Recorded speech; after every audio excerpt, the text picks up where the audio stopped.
आज की इस वीडियो में हम बात करने वाले हैं कि HTML में हेडिंग्स क्या होती हैं। हेडिंग्स इन HTML।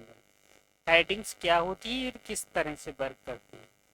हेडिंग्स का काम हम क्या करते हैं कि किसी भी वेब पेज में टाइटल्स और सबटाइटल्स को क्रिएट करने में करते हैं। जैसे कि अब अगर हम एक कोई पेज बनाना चाहें, उसमें हम एक कोई कंटेंट डालना चाह रहे हैं, उसमें क्या है कि मल्टीपल हेडिंग्स हैं। जैसे एक मेन हेडिंग है, उसके बाद में मल्टीपल सब हेडिंग्स हैं, तो उसके लिए हम इन हेडिंग्स का यूज कर सकते हैं। यहाँ पर हम बात कर रहे हैं H1 की। H1 क्या होता है कि H1 is the most important heading. H1 most important heading होती है। यहाँ पे हम क्या करते हैं, जो हमारे पेज का मेन टाइटल होता है उसको हम क्या करते हैं कि H1 के अंदर डालते हैं। और H1 का बाय डिफॉल्ट साइज भी बड़ा होता है। H1 का जो साइज होता है वो अदर हेडिंग से बड़ा होता है। H1 का साइज जो होता है वो H2 से बड़ा होता है, H2 का साइज H3 से बड़ा होता है। इस तरह से ये 6 हेडिंग्स होती हैं। जैसे यहाँ पे अगर हम इसका आउटपुट देखें तो H1 हमें कुछ इस तरह से दिखाई देगी। ये हमारी H1 है। इनका साइज भी नॉर्मल टेक्स्ट से बड़ा होता है और इनका जो वेट होता है ना, ठीक है, इसका क्या होता है कि फॉन्ट वेट होता है, जो ये बोल्ड भी होते हैं थोड़ा इनसे। यहाँ पे इस तरह से हमें पता लग जाता है कि ये हेडिंग है या क्या है, ये नॉर्मल टेक्स्ट है। इस तरह से ये यहाँ पे जैसे हमने H1 डाला है, इस तरह से H2 हम करेंगे, this is heading 2, this is heading 3। और H3 के अंदर डाला। H4 में हम क्या करेंगे, दिस इज हेडिंग 4। और H5 में डालेंगे दिस इज हेडिंग 5। और H6 में डालेंगे दिस इज हेडिंग 6। ये होता है हमारा हेडिंग्स की हायरार्की होती है। इस तरह से हम H1, H2, H3, H4, H5, H6 का हम यूज करते हैं। यहाँ पे अगर हम इसका आउटपुट देखें तो ये इस तरह से हमें नजर आएगा कि देखो H1 जो है वो सबसे बड़ी है, H2 जो है वो उससे छोटी है, H3 है इससे छोटी है। इस तरह से ये नीचे चलती चली जाती है। हम यहाँ पे क्या करते हैं कि जैसे हम कोई वेब पेज क्रिएट कर रहे हैं, वहां पे हम टेक्स्ट डाल रहे हैं, तो कंटेंट जो हम अपना डालेंगे H1 में हम क्या करेंगे कि अपना जो मेन टाइटल होगा उसको डालेंगे। उसके बाद में जो सब टाइटल्स होंगे उसको हम H2 के अंदर डालेंगे। उसके बाद भी अगर H2 के भी सब टाइटल्स हैं तो उन्हें हम H3 में डालेंगे। H3 के सब टाइटल्स को H4 में। इस तरह से हम फॉलो करते हैं, इस पैटर्न को फॉलो किया जाता है। कभी भी ये नहीं किया जाता है, जो मोस्ट इंपॉर्टेंट कीवर्ड होते हैं उन्हें हमेशा H1 में डाला जाता है। यहाँ पे गलती ये नहीं की जानी चाहिए कि जैसे बहुत से लोग क्या सोचते हैं कि अगर हमें कोई भी टेक्स्ट को बड़ा करना है तो हम क्या करें कि H1 में उसको डाल दें तो वो बड़ा हो जाएगा। बट ये सबसे बड़ी मिस्टेक होगी। अगर वो कीवर्ड इंपॉर्टेंट है, जो अगर मेन हेडिंग है या मेन टाइटल है, तब तो उसको H1 में डालिए। अदरवाइज फॉन्ट को बड़ा करने या छोटा करने का अदर भी मेथड होते हैं बहुत से। जैसे हम स्टाइल के थ्रू कर सकते हैं, CSS के थ्रू कर सकते हैं, यहाँ पे स्टाइल एट्रीब्यूट के थ्रू कर सकते हैं। जैसे कि यहाँ पे हम आपको शो करा रहे हैं कि अगर हम H6 का फॉन्ट साइज जो है वो H1 से भी बड़ा कर सकते हैं। जैसे यहाँ पे हमने क्या किया कि बिगर टेक्स्ट लिखा, ये बड़ा हो जाएगा। अभी अगर हम इसे नॉर्मली देखें तो H6 जो होगा वो H1 से छोटा है। ठीक, H6 जो है वो H1 से काफी छोटा है। अगर हम यहाँ पे एक चीज स्टाइल ऐड करें, स्टाइल एट्रीब्यूट का ऐड करें और इसका फॉन्ट साइज 60 पिक्सल कर दें, तो ये क्या होगा कि हमारा जो टेक्स्ट होगा H1 वो उससे भी बड़ा हो जाएगा H6 का टेक्स्ट। जैसे यहाँ पे H1 में जो टेक्स्ट है उनसे भी बड़ा हो गया H6 का। बट इम्पॉर्टेंस इसकी नहीं बढ़ी, इसीलिए कि अगर इम्पॉर्टेंट हो तब H1 में डालो, अगर इम्पॉर्टेंट कीवर्ड नहीं है तो उसे H6 या उसके नीचे डालो। पहली बात, एक हायरार्की फॉलो की जाती है कि जब भी हम कोई पेज क्रिएट कर रहे हैं तो H1 में हम सबसे पहला टाइटल डालते हैं।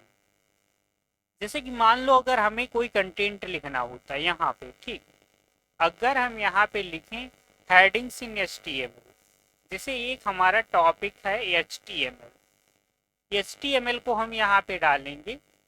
HTML को हम किस तरह से डालेंगे कि यहाँ पे हमने जैसे यहाँ पे डाल दिया HTML, sorry,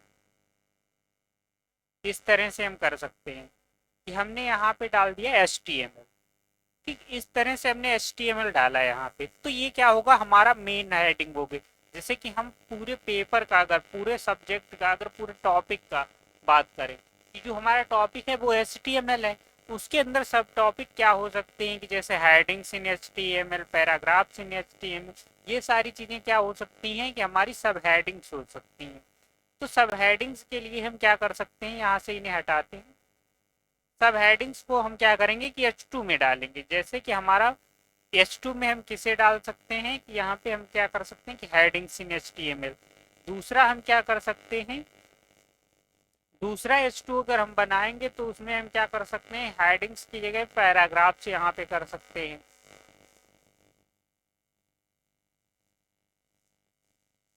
paragraph in HTML। ठीक, इस तरह से हम क्या कर सकते हैं कि ये हमारी सब हेडिंग होगी। जैसे ये हमारी मेन हेडिंग है, ये हमारी क्या है, सेकेंड हेडिंग है, ये हमारी क्या है कि ये भी सेकेंड हेडिंग है, उसकी सब हेडिंग है, HTML की सब हेडिंग है। अगर यहाँ पे अगर हम और भी यहाँ पे अंदर जाएं थोड़ा, जैसे कि हम मान लो H1 में जो हेडिंग्स होती हैं वो हमारी 6 हेडिंग्स होती हैं, तो 6 हेडिंग्स को हम किस तरह से डिफाइन करेंगे कि H3 के अंदर हम उन्हें सबको डालेंगे। H3 के अंदर हम क्या करेंगे कि हेडिंग 1, हेडिंग 1, इस तरह से हम करते जाएंगे। यहाँ पे अगर हम इसे कॉपी कर लें और यहाँ पे फिर हम क्या करेंगे कि सेकेंड हेडिंग डाल रहे हैं, इसे भी H3 के अंदर डालेंगे, ये मतलब सेकेंड हेडिंग। तो इस तरह से हम यहाँ पे 6 हेडिंग्स बना सकते हैं। ये देखो हमारी फर्स्ट मेन हेडिंग हो गई, उसके बाद सब हेडिंग हो गई, उसके बाद इसकी भी सब हेडिंग्स को हमने H3 में डाला। अगर इन जैसे ये हेडिंग 1 है, इसकी भी कोई सब हेडिंग होती तो हम उसे H4 में डालते। इस तरह से हम एक पैटर्न बना के चलते, इस तरह से कंटेंट को डाला जाता है। क्योंकि मेन कीवर्ड यहाँ पे क्या है कि हम बात कर रहे हैं HTML की, तो सबसे इंपॉर्टेंट कीवर्ड तो यहाँ पे HTML हुआ। तो HTML को हमने क्या हुआ किया कि H1 में हमने डाल दिया। उसके बाद में हेडिंग्स जो है वो हमारा सेकेंड हेडिंग हुई। इसी तरह से हेडिंग्स और पैराग्राफ्स जो है वो इम्पॉर्टेंट है, बट ये HTML की इतना इम्पोर्टेंट नहीं है, तो इसीलिए हमने उसे क्या किया कि सेकेंड में डाला। इसी तरह से थर्ड में डाला, इसके अंदर भी और हम ऐड कर सकते थे कि जैसे H1 है, H1 के अंदर हेडिंग के अंदर तो कुछ होता नहीं है, कि अगर इसके अंदर भी अगर कोई चीज होती, इसकी भी सब हेडिंग्स होती, तो हम उसको इसके अंदर डालते।